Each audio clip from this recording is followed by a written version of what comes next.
Oui, bonjour mesdames et messieurs, bienvenue sur notre site africaero.tv. Aujourd'hui, nous avons reçu un cadre de la majorité, précisément du PPRD, c'est monsieur Gabriel Massoudi Bin Omari, secrétaire exécutif fédéral de la France et communicateur du parti membre de la majorité présidentielle. Bonjour monsieur. Bonjour messieurs les journalistes. Nous avons vous avez invité ici sur votre maison, dans votre maison, notre chaîne africaero.tv pour qu'on puisse un peu parler de vos activités au niveau de la France et aussi parler de l'actualité aujourd'hui à présent de nomination du Premier ministre. Oui, je vous remercie comme je viens de le dire, c'est-à-dire en France nous avons des activités intenses. Depuis que le parti est en France, c'est-à-dire depuis très très longtemps, mais comme nous avons le média, notre parti est en activité. Il est en activité, c'est-à-dire il travaille, nous travaillons beaucoup, nous faisons des conférences, nous faisons des réunions, nous nous rassemblons et pour soutenir les gouvernements, pour soutenir le président de la République et pour soutenir tout ce qui est positif pour que le peuple congolais puisse vivre dans de très bonnes conditions. Merci, monsieur Omari. Il y avait une autre question à vous poser à propos de vos relations avec tous ces combattants, avec tous ces militants PPRD qui siègent en France. Quelles sont vos relations? D'abord, commençons par ces combattants-là qui, à chaque moment, qui sont en train de vous traquer, qui sont en train de vous menacer. Est-ce que dans vos conférences, dans vos manifestations, dans vos congrès, est-ce qu'il n'y a pas de casse avec ces combattants-là? Vous savez, les combattants, c'est des Congolais comme nous tous. C'est nos compatriotes, bien entendu, mais tu sais, on ne peut pas aller à l'encontre de la vision, des convictions de tout un chacun. En plus, nous vivons en France. La France, c'est un pays de liberté. Et c'est cette liberté que nous utilisons tous. Même s'ils arrivent à un certain moment de déborder de leur liberté, que j'appellerais libertinage, c'est eux-mêmes qui sont responsables. Mais depuis que je suis à la tête du PPRD comme secrétaire exécutif PPRD France, nous n'avons encore rencontré aucune difficulté avec nos compatriotes. Je crois qu'ils nous lisent sur la toile. Ils nous suivent sur tout ce que nous faisons. Mais notre discours devant les combattants, c'est un discours de paix, un discours de rassemblement, un discours de parler un même langage, bien qu'il y ait quand même chacun avec ses convictions, mais notre discours, c'est pour cette raison, il y a cette accalmie. Hein. Avant, ils nous traquaient bien sûr. Moi, personnellement, avec notre équipe d'avant, on a été vraiment, comme on dit à Lingala, Tozoaki Oyabiso. Donc, Tozoaki va frapper. Mais ça ne nous a pas baissé les bras.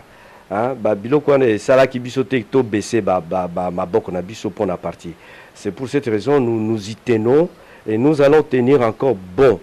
Parce qu'on ne peut pas laisser le terrain pour les combattants. Le terrain nous appartient à tous et les combattants doivent comprendre cela. Merci, monsieur Omari. On voulait aussi demander, parce qu'aujourd'hui la CENI a un peu changé de forme, la CENI a essayé un peu d'élargir la forme des élections, parce qu'aujourd'hui nous avons aussi, d'ici 2018, on aura des élections de diaspora dont vont voter et donc il y aura des candidats. Maintenant en France là-bas, est-ce qu'il y a des candidats à diaspora ou députés nationaux qui sont actifs, qui sont prêts pour mettre la main dans la pâte? Mais vous savez que les élections de la diaspora, l'élection, disons, quand la diaspora va être, d'abord, il faut qu'il y ait l'enrôlement. Il faut qu'on s'inscrive pour qu'on sache qui est congolais, qui n'a pas la double nationalité. Parce que ça appartient aux Congolais qui n'ont pas la double nationalité de voter. Et maintenant, il faut qu'il y ait un recensement aussi au niveau de la diaspora pour qu'on se définisse qui peut postuler surtout à la députation, parce que la députation, ça ne se ramasse pas comme ça, parce que je suis de la diaspora, j'habite à Paris, mais il faut avoir une circonscription donnée, hein, pour avoir deux ou une seule personne pour cette circonscription, pour qu'il soit député de la diaspora. Nous avons vraiment accueilli cette nouvelle avec joie, pour dire que notre pays, depuis que la diaspora existe, que ce soit pour la première fois que la diaspora participe à la vie civile, à la civilité de leur pays. C'est vraiment un plus et ça nous valorise. Ça va valoriser la diaspora congolaise. Parce que toute la diaspora de l'Afrique du maghrébine, par exemple, et même le Sénégal, le Mali, quand il y a des élections chez eux, ils votent. Ils votent en plein Paris, dans leurs ambassades et dans leurs consulats. Donc ça sera une première dans l'histoire de notre pays. C'est une joie pour nous. Mais il y a des hommes et des femmes qui vont postuler. Ça c'est sûr et certain. Et nous les avons, vous allez lire ça, vous allez le voir, dès que dès que la démarche sera entamée. Oui, monsieur, merci monsieur Bin Omari. On va évoluer sur nos questions. Nous voulons aussi savoir, vous êtes responsable, donc pour commencer d'abord, vous êtes responsable de la Fédération PPR de France, un grand cadre de la majorité, communicateur aussi, secrétaire exécutif de la majorité. Nous voulons savoir aussi comment sont vos activités au niveau de la diaspora, normalement, au niveau de la France, au niveau de toute l'Europe, s'il vous plaît. Nous voulons savoir aussi, est-ce que dans la diaspora en entier, vous avez une personnalité qui vous dirige, vous tous, ou chaque pays a son leader au sein de la partie PPRD, où il y a aussi un cadre de PPR de France, au cadre PPR de Londres, au cadre PPR de Serbie. C'est comment? Essayez un peu de nous expliquer, parce que nous sommes ici à Kinshasa, nous ne connaissons pas comment ça se passe là-bas. Oui, c'est une question pertinente. Parce que, comme tu viens de le dire, dans chaque pays, il y a une fédération PPRD. Donc, nous constituons en fédération à l'extérieur. Moi, je suis PPRD France et je suis le secrétaire exécutif PPRD France de la Fédération PPRD France. En Belgique, il y en a aussi un responsable du PPRD avec la même fonction que moi. Donc, il est secrétaire. Donc, c'est dans tous les pays. Nous n'en avons pas qu'une seule personne qui chapeaute, par exemple, toute l'Europe, ou non, ce n'est pas dans ce sens-là. Ou toute la diaspora, non. Chaque pays a sa représentation, a sa représentativité au sein d'un pays donné. Donc nous, en France, nous organisons en régional. Dans nos régions, par exemple les provinces qu'on appelle les régions, il y a des représentants régionaux qui sont nommés et désignés par moi. Pendant une assemblée générale extraordinaire, on appelle tout le monde. Organisé en France. Organisé en France, on appelle tout le monde et tout le monde s'exprime. Et c'est là où on choisit des têtes de file, donc des leaders, pour qu'ils soient à la tête de chaque province. Okay. De chaque département. Est-ce que ces leaders-là que vous choisissez sont actifs dans leur poste? Bien entendu, pourquoi pas qu'ils ne soient pas actifs. L'activité d'un parti, donc tous les partis doivent être actifs. Tout homme actif politiquement, il doit avoir sa visibilité.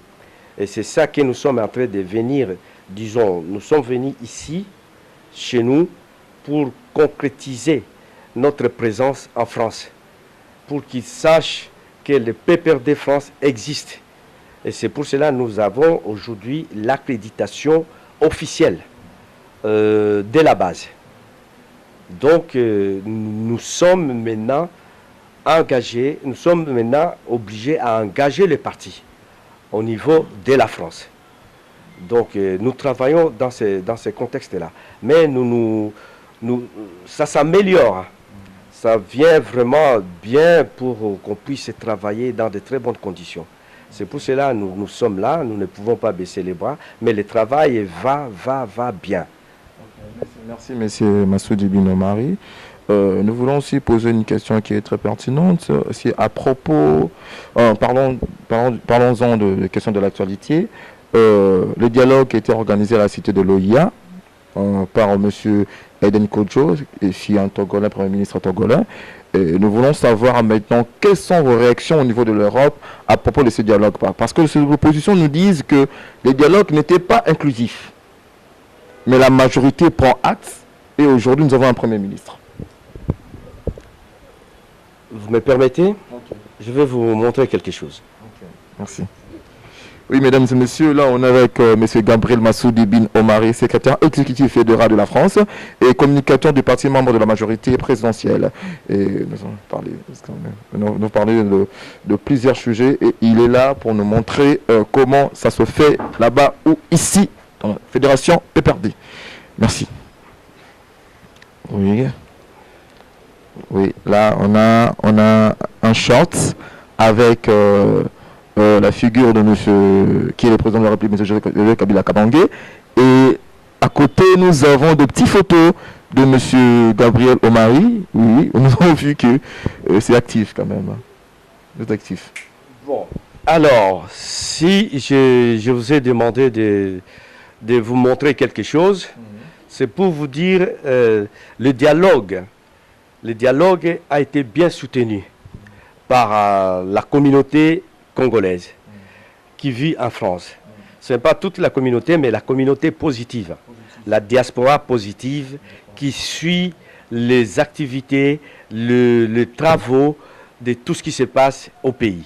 Vous voyez sur cette image-là, si cette image, c'est marqué Fédération PPRD France. C'est marqué PPRD France. Et puis en bas, soutient l'accord politique du 18 octobre 2016. Donc nous avons soutenu l'accord, nous avons passé le message, et puis je crois que nous sommes très très contents que cet accord, c'est tout ce qui a été dit pendant les dialogues ont été consignés. La résolution de cet accord a été acceptée par tous, c'est-à-dire les organisations internationales. Alors, on ne voyait aucune ombre. Pourquoi cet accord ne devrait pas être accepté? Je vais vous dire une chose. J'ai passé une interview, un débat politique sur une radio de la place à Paris. Il y avait un membre de l'IDPS et un autre membre d'un autre parti politique. Je leur avais dit, même si vous refusez d'aller au dialogue, mais les accords seront signés. Tout ce qui va être sorti va être consigné et va être respecté par tous. C'est ça que nous voyons aujourd'hui. Et en même temps, je suis passé avec Francis Kalombo sur Afrique 24. Sur Afrique 24, nous étions avec un homme politique qui s'appelle Emmanuel Ilunga, parce que c'est la vérité qui est ici, et il est venu signer cet accord. Et pourtant, il est du rassemblement. Il est du rassemblement. Avant qu'il vienne signer cet accord, nous avions passé un débat politique sur France 24. Et moi, je vais leur dire que vous allez tous venir pour signer l'accord du dialogue. Et vous serez obligés d'être avec nous au dialogue. Parce que le dialogue, c'est le seul moyen où tout Congolais ou tout Africain doit s'exprimer. Mais monsieur Omari, est-ce que vous reconnaissez que ce dialogue-là organisé à la cité de l'OIA n'était pas exclusif? Non, c'était un dialogue inclusif. C'était un dialogue national inclusif demandé par le président de la République. Mais il y avait l'absence de rassemblement. Précisément, le président SN Tshisekedi, qui est le président de l'UDPS, M. Olivier Kamitatou, M. Kyungwa Kobanza, et tous ces staffs-là, ils n'étaient pas présents sur ce dialogue-là. Comment vous direz que prétendre dire que ce dialogue est inclusif? Vous voyez, même à la fin du dialogue, et pendant l'accord, la signature de l'accord, la porte est toujours ouverte. Mais à présent, la porte est fermée parce que le Premier ministre est déjà là. Mais, parce que combien de temps pourrions-nous attendre que les autres viennent nous rejoindre? Et combien de temps on a attendu, le président de la République a tendu la main à tous nos compatriotes de venir s'y adhérer. Pendant une année presque et demie, parce qu'il avait convoqué ces dialogues depuis novembre. Aujourd'hui, nous sommes en novembre, donc ça fait quand même une année, mais le dialogue a été fait, et puis l'accord de ce dialogue a été accrédité et puis a été accepté par tous. Donc, c'est pour dire, c'est la diaspora israélite qui a fondé Israël en 1948. Et c'est cette diaspora aujourd'hui qui a donné cette force à Israël de vivre et de continuer et de devenir comme il est aujourd'hui. La République démocratique du Congo a besoin de vous, de nous qui sommes de la diaspora. Ceux qui ont des activités, ceux qui manquent les moyens pour ne pas venir au pays, et ceux qui ont besoin d'investir au pays, c'est le moment. Le pays a besoin de vous. Le pays a besoin de tout le monde.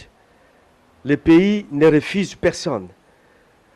D'ailleurs, pour le cas de nos compatriotes combattants, ils peuvent venir quand ils veulent. Ils peuvent venir rendre visite à leur famille. Il n'y aura pas de poursuite.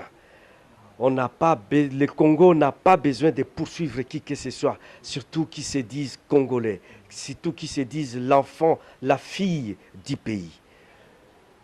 Le président Joseph Kabila a besoin de tous, tout le monde. C'est pour cela qu'il tient toujours à vous tendre les mains. Venez, venez contribuer, venez apporter votre pierre à l'édifice de notre pays. J'ai vu l'expérience. Je suis à Kinshasa. Il n'y a aucune crainte. Je me promène. Je mange. Je bois avec mes compatriotes. Je crois que c'est une grande fierté de revenir au pays.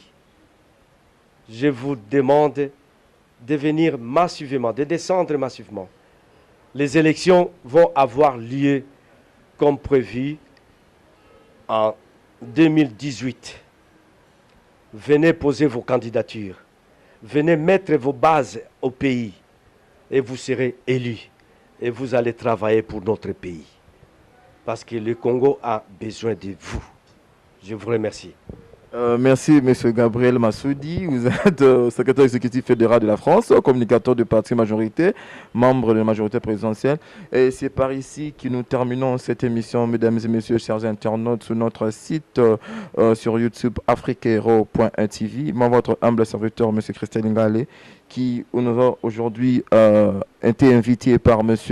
Gabriel Massoudi, qui est un grand cadre et secrétaire exécutif au niveau du PPR de France. Je vous dis merci et à la prochaine. Merci, messieurs. Merci. Okay. Merci, merci, Afriquero en marche, merci.